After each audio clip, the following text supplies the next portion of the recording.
یہ باون نگر دی دھرتی اسی اس پلیتاں تو صاف کرنی ہے تسی تیار ہو سب تو جنہوں نے قرآن تے حملہ کیتا جنہوں نے آدھی جھوٹے ترجمے والی پلیت کتاب ضلع باون نگر دی دھرتی تے لیندی کیا انہاں گلوں سے بدلا لینا ہے کہ نہیں سن لے کسی باون نگر دیپیا باون نگر اے دور دے غلام تیار نے اللہ تیرے دشمناں نال دشمنی دسو بے ڈونگے بونگے دی عوام تسی حضور دے دشمناں نال دشمنی رکھنی ہے کہ نہیں مرزائی قادیانی لانتی بدترین کافر ہے اور یہ جگہ قادیانی ہے یہ حضور دی ختم نبوت دا سب تو بڑا ڈاکو ہے یہ جگہ مرزائی قادیانی ہے یہ قرآن پاک دا سب تو بڑا دشمن ہے یہ جگہ قادیانی ہے وہ ملک پاکستان دا سب تو بڑا غدار ہے دسو دوستو تسی اس حضور دا دشمن نال دشمنی رکھنی ہے کہ نہیں انشاءاللہ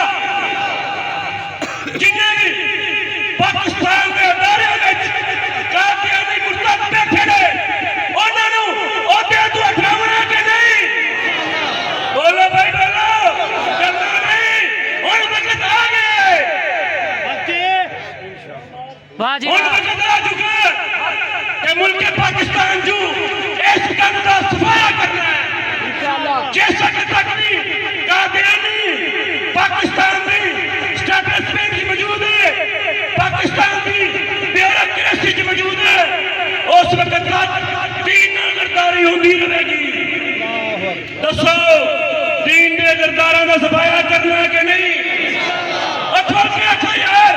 حضور دے دشمن نال لڑنا ہے کہ نہیں انشاءاللہ ان قریب اعلان ہو رہا ہے کہ باون نگر دی دھرتی اسی اس پلیتاں تو صاف کرنی ہے تسی تیار ہو سب تو پہلے امام اعظم اشفاق صاحب نو اسی سلام پیش کرنے ہیں کہ انہوں نے اس دھرتی تے قادیانیاں دے قلعے لائے اس تو بعد میں یہی کہاں گا کہ اسی انہوں نے سنت سنت حضور دی ہے انہوں نے اس عمل دے پیراداری کرتے ہویا پورے پاکستان چ مرزائیت دے قلعے لینے کے نہیں اور تسی سارے دوست تیار ہو جنہوں نے قرآن تے حملہ کیتا جنہوں نے آدھی جھوٹے ترجمے والی پلیت کتاب ضلع باون نگر دی دھرتی تے لیندی کیا انہاں گلوں سے بدلا لینا ہے کہ نہیں سن لے کسی باون نگر دیپیا باون نگر اے دور دے غلام تیار نے ہن تسی لاؤنا نعرہ تے قادیانی دے کنڈا جان تے جڑے مرزائی نواز نے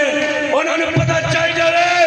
کہ جدو بھی اعلان ہونا ہے ڈونگے بونگے دی دھرتی تو حضور دے عاشق نکلیں گے اس بات علامہ صاحب